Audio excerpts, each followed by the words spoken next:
Each and every fall I sit here and tell you that the latest SmackDown is good, but just good. That it's not impressive and not enough to curl the toes of this lifelong wrestling game fan. Today I'm thrilled to tell you that WWE SmackDown vs. Raw 2010 isn't just good, it's freaking great. Vince McMahon's cavalcade of loons is back in a 67-character roster, boatload of match types, and a whole bunch of options that will let you create characters, logos, as well as your own stories complete with cutscenes that you can share with the world.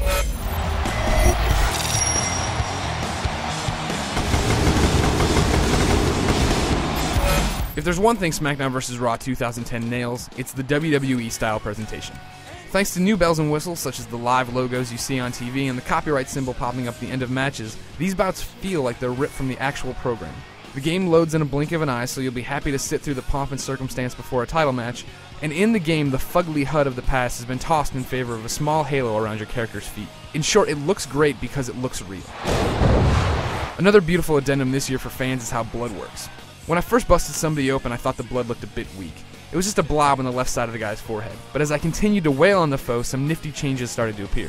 The blood engulfed his left eye, it dripped onto his chest, it rubbed off onto my chest. Hell, if I kept punching him in the face, it rubbed off on my knuckles.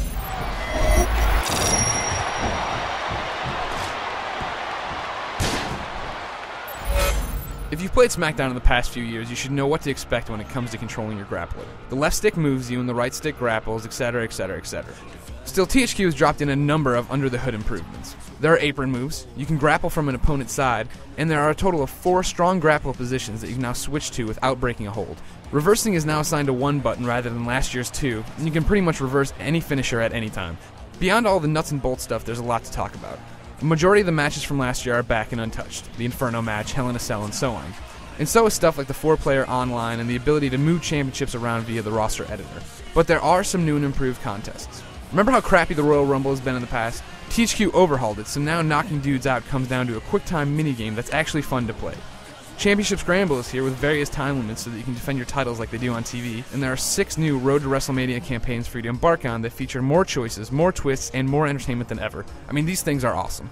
Still, the biggest stuff this year is the creation-community combination. Create a Superstar is back and overhauled with 3D items so the characters look better than ever.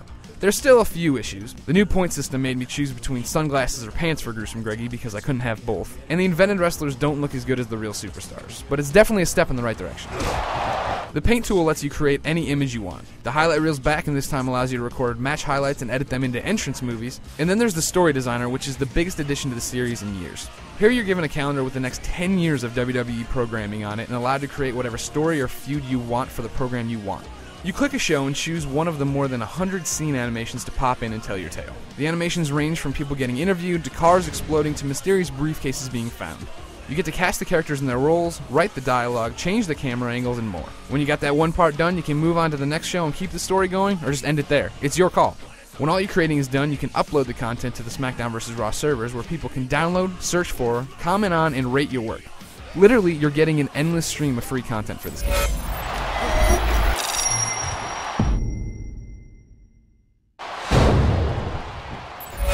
There are nitty-gritty sticking points with this year's SmackDown vs. Raw, such as the fact that created superstars can only appear 10 times in a created story, and the AI can be a bit wonky in Road to WrestleMania. But for those micro concerns, you really should check out my extensive written review. I mean, I haven't even touched on superstar threads, creative finisher being back, or any of the other dozen things there are to talk about with this game. What you need to take away from this video is that WWE SmackDown vs. Raw 2010 is a great game that should satisfy fans looking to lose themselves in the world of sports entertainment. The gameplay improvements are welcome, the presentation is top-notch, and the ability to create, upload, and download user-created stories pretty much blows the lid off of how long you can play this title. So if you'll allow me to paraphrase the great one, finally, the awesomeness has come back to SmackDown!